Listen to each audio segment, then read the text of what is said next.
ছাত্র বনাম রাজনীতিবিদ।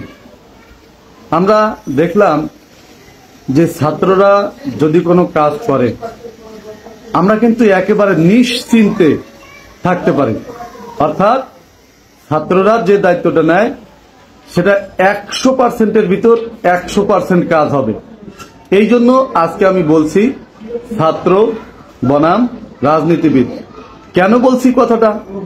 ধরুন যে কাজটা ছাত্ররা করছে সেই কাজটাই যদি কোনো রাজনীতিবিদকে দেওয়া হয় তাহলে আমাদের অভিজ্ঞতা অনুযায়ী আমরা বলতে পারি প্রথম চেষ্টা থাকবে যে কতটুক কাজ না করলেই নয়, মানে একেবারে যতটুক না করলে চলবে না ততটুক করতে হবে।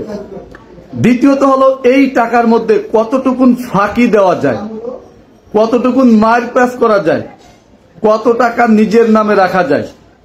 যা দেখা যায় যে একজন রাজনীতিবিদ যখন ক্ষমতায় যান বা ক্ষমতা থেকে চলে আসেন বা ক্ষমতা শেষ হয়ে যায়, তখন দেখা যায় যে ক্ষমতায় যাওয়ার আগে তিনি ছিলেন একেবারে শুকনো, অর্থাৎ তার কাছে টাকা পয়সা বলে কিছু ছিল না, খুব সামান্য টাকা নিয়ে তিনি রাজনীতিতে আসেন।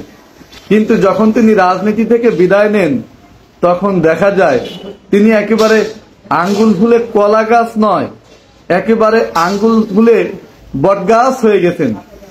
দেশের এমন কোনো জায়গা থাকে না যেখানে তার জায়গা জমি থাকে না।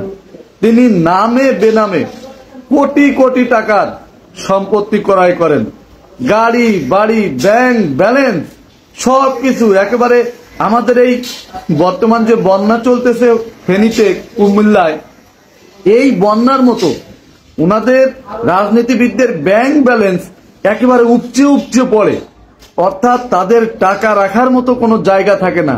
আবার কি হয়, তাদের বাড়িতে যদি অভিযান চালানো হয় তাহলে দেখা যায় যে পুরো একটা ব্যাংকের টাকা মনে হয় তার বাড়িতে, শুধু বাক্স ভর্তি টাকা আর টাকা, টাকা আর টাকা।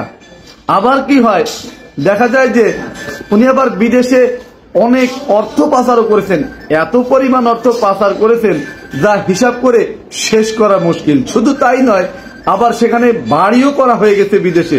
অর্থাৎ রাজনীতি থেকে যখন তিনি ক্ষমতা থেকে বিদায় নেবেন কোনো মতে শুধু দেশ ছেড়ে বিদেশে একবার যেতে পারলেই হয়েছে, সারা জীবনে আর কিছুই করতে হবে না, শুধু পায়ের উপর পা তুলে পা নাচাবেন আর বাকি জীবনটা আনন্দের সাথে পার করে দেবেন।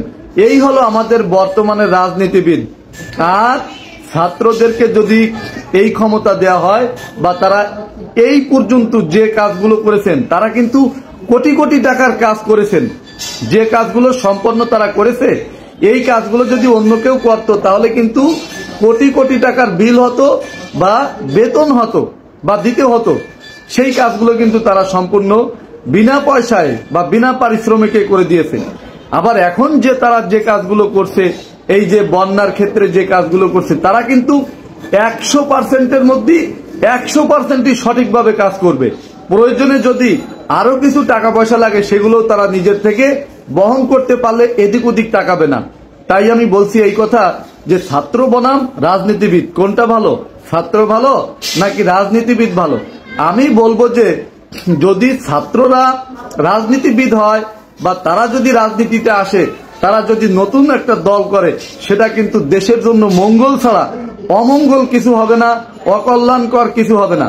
ছাত্ররা লেখাপড়া শেষ হয়নি তো কি হয়েছে, রাজনীতির পাশাপাশি লেখাপড়া করতে পারে, সারা বাংলাদেশে তারা দল তৈরি করতে পারে, দল গঠন করতে পারে, নতুন দল নিবন্ধন করতে পারে। এবং সেটা যদি করে তাহলে আমাদের দেশের জন্য মঙ্গল ছাড়া অমঙ্গল হওয়ার মতো কোনো সুযোগ থাকবে না, কোনো রকম কোনো অসুবিধা হবে না। আমিও মনে প্রাণে চাই বা সাপোর্ট করি যে ছাত্ররাই একটা নতুন দল নতুন নামে নিবন্ধন করুক এবং নতুন দল তৈরি করুক, নতুন দল চালু করুক, যারা সারা বাংলাদেশ জুড়ে দেশের মানুষের জন্য তারা নির্বাচন করবে।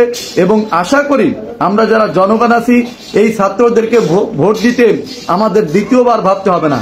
আর ছাত্ররা যদি ক্ষমতায় আসে তাহলে দেশের যেমন উন্নতি হবে, দেশের মানুষের তেমন উন্নতি হবে। কারণ এরা কোনো মতেই ওই পূর্বের রাজনীতিবিদদের মতো এটা মনে করবে না যে 100 টাকার মধ্যে সামান্য কত টাকার কাজ করা যায়। এরা চিন্তা করবে 100 টাকার মধ্যে যদি 200 টাকার কাজ করা যায় সেটা করতে হবে। তারা কিন্তু বিদেশে টাকা পাচারের চেষ্টা করবে না। তারা কিন্তু, এটা আমার সম্পূর্ণ ধারণা বা ব্যক্তিগত মত, তারা কিন্তু ব্যাংক ভর্তি টাকা রাখার চেষ্টা করবে না। তাই ছাত্রদের এগিয়ে আসা উচিত রাজনীতিতে, দেশের জন্য এবং দেশকে নতুন করে পুনর্গঠনের জন্য তাদের দল গঠন করা উচিত, তাদের দল নিবন্ধন করা উচিত এবং নির্বাচনে সারা বাংলাদেশ থেকে তাদের এগিয়ে আসা উচিত। সবাই ভালো থাকবেন। আসসালামু আলাইকুম।